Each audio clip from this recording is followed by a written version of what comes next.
Shalom Bapak Ibu sekalian, ketemu lagi bersama dengan saya.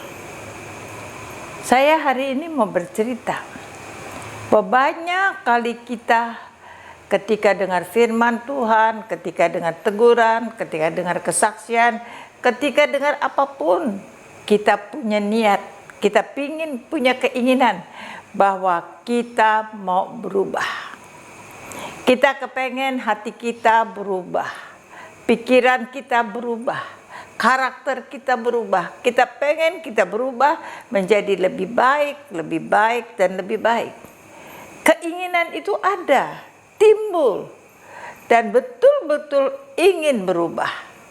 Tetapi kenapa di dalam perjalanan kita melakukan keinginan untuk berubah, kita acap kali gagal.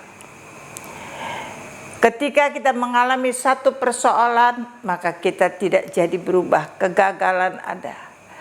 Emosi datang, hati mulai cemar, hati mulai marah, hati mulai ada iri hati, dan hati itu mulai mengalami sesuatu yang tidak baik.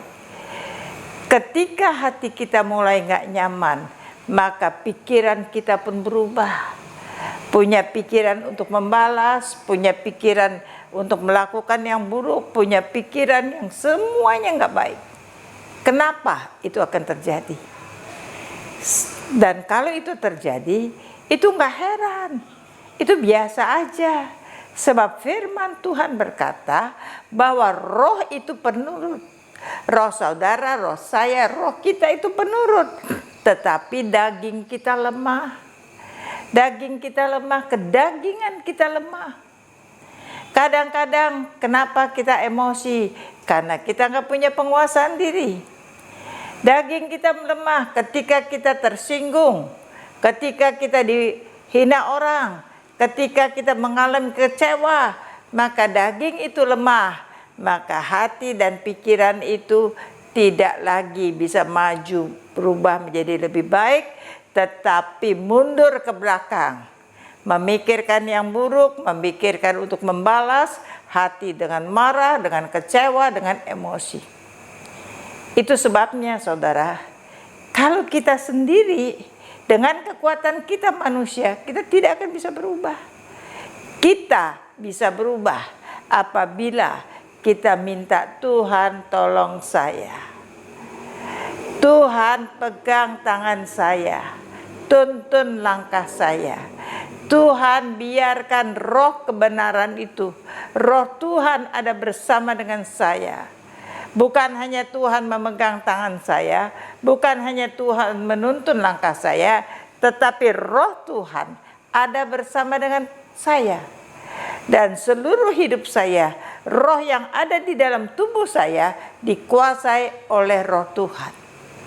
Apabila roh Tuhan bersama dengan kita, siapa lawan kita? Tidak ada.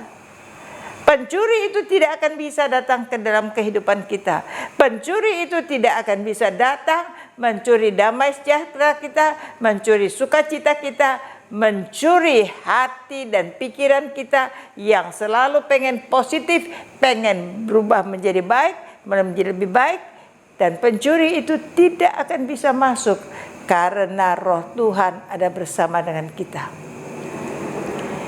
Itu sebabnya Bapak Ibu, untuk roh Tuhan ada bersama dengan kita. Firman Tuhan berkata, apabila engkau mengasihi aku, jadi apabila saudara dan saya mengasihi Tuhan, maka Tuhan akan memberikan kepada kita rohnya, yaitu roh kebenaran. Ketika roh Tuhan, roh kebenaran itu, roh kudus itu Tuhan berikan di dalam hidup kita, maka dia memberikan kekuatan kepada kita. Dia akan, karena kelemahan kita diatasin karena kita mendapatkan kekuatan daripada dia. Apabila roh Tuhan ada pada kita, ketika kita mengalami sesuatu yang tidak baik, maka roh itu yang mengingatkan kita setiap pengajaran daripada Tuhan. Roh Tuhan itu mengingatkan kita akan kebenaran firman Tuhan. Maka kita tidak akan menyimpang ke kiri atau ke kanan. Kita mulai berbalik dari jalan yang salah. Kita mulai berjalan bersama dengan Roh Tuhan.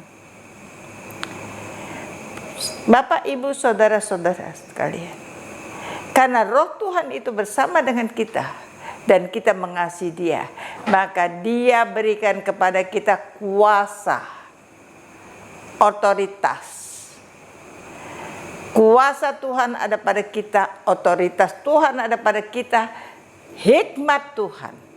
Sehingga dalam berkata-kata ada hikmat Tuhan. Di dalam memutuskan segala sesuatu ada hikmat Tuhan.